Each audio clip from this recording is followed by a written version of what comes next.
জানাচ্ছি সবাই। আজ আমি যে টপিক নিয়ে আলোচনা করবো, একটা হচ্ছে এককেন্দ্রিক শাসন ব্যবস্থা কাকে বলে, আর দুটো হচ্ছে একনায়কতন্ত্র বলতে কি বোঝায় সেই সম্পর্কে আমরা দেখব।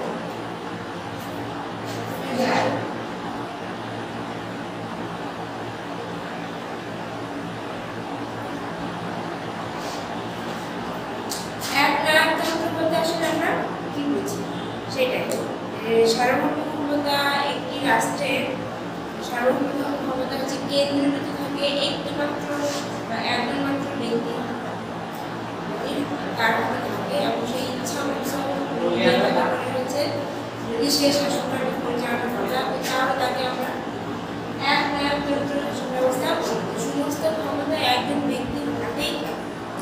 যেমন আমরা বলতে পারি হচ্ছে তাকে আমরা একনায়কতন্ত্র, এবং একনায়কতন্ত্র হচ্ছে সাধারণত উত্তরাধিকার সূত্র হিসেবে কিন্তু এই শাসন ব্যবস্থা থেকে যে দেশের রাজা রানী আছে বা রাজা মনে তার ছেলে এরকম করে উত্তরাধিকার সূত্র হিসেবে কিন্তু এই একনায়কতন্ত্র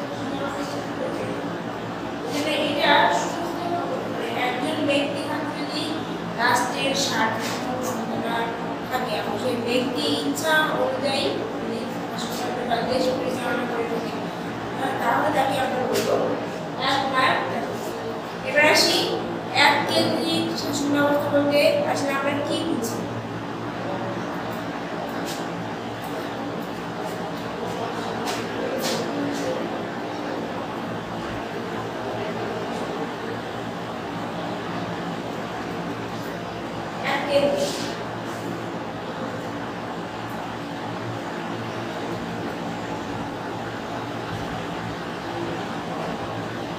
এককেন্দ্রিক শাসন ব্যবস্থা বলতে আসলে আমরা কি বুঝি, যে শাসন ব্যবস্থার সমস্ত সার্বভৌম ক্ষমতাটা কেন্দ্রীয় সরকারের হাতে থাকে। কেন্দ্রীয় ব্যবস্থার হাতে থাকে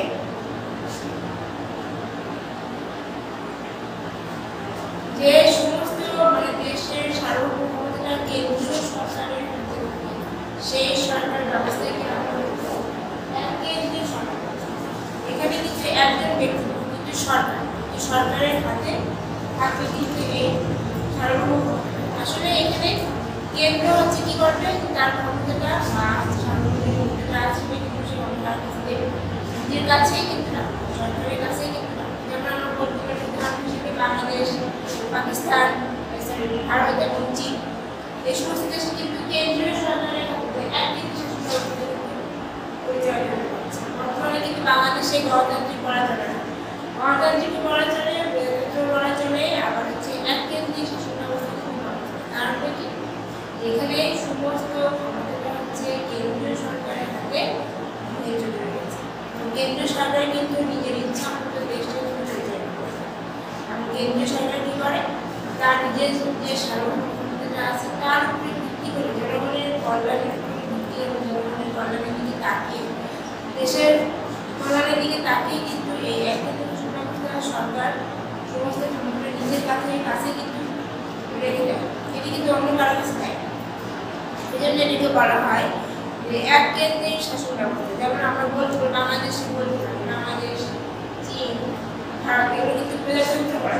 এই এককেন্দ্রিক শাসন ব্যবস্থায় কিন্তু আমরা বলতে পারি, এটাকে বলতে পারি হচ্ছে প্রজাতন্ত্র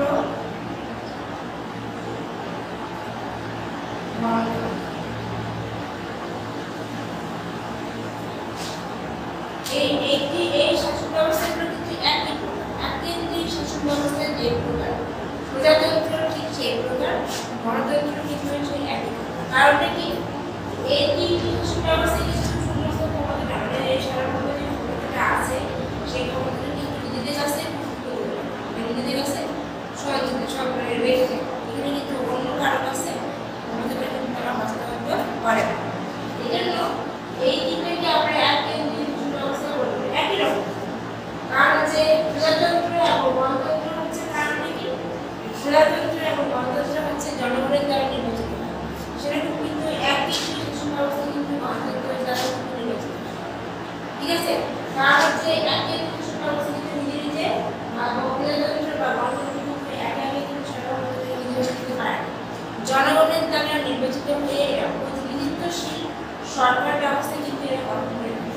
এই জন্য আমরা এটাকে প্রজাতন্ত্র বলতে পারি, বাংলাদেশ সরকারকে প্রজাতন্ত্র বলতে পারি, এক কেন্দ্রীয় সরকার ব্যবস্থা বলতে পারি, হচ্ছে গণতন্ত্র কিন্তু বলতে পারি। কারণ হচ্ছে এরা সমস্ত দেশের সার্বভৌম ক্ষমতাটা নিজের কাছে যে সরকারের কাছে অন্য কোনো ডিপার্টমেন্টে কিন্তু তাদের ক্ষমতাকে বিলিয়ে দেয়।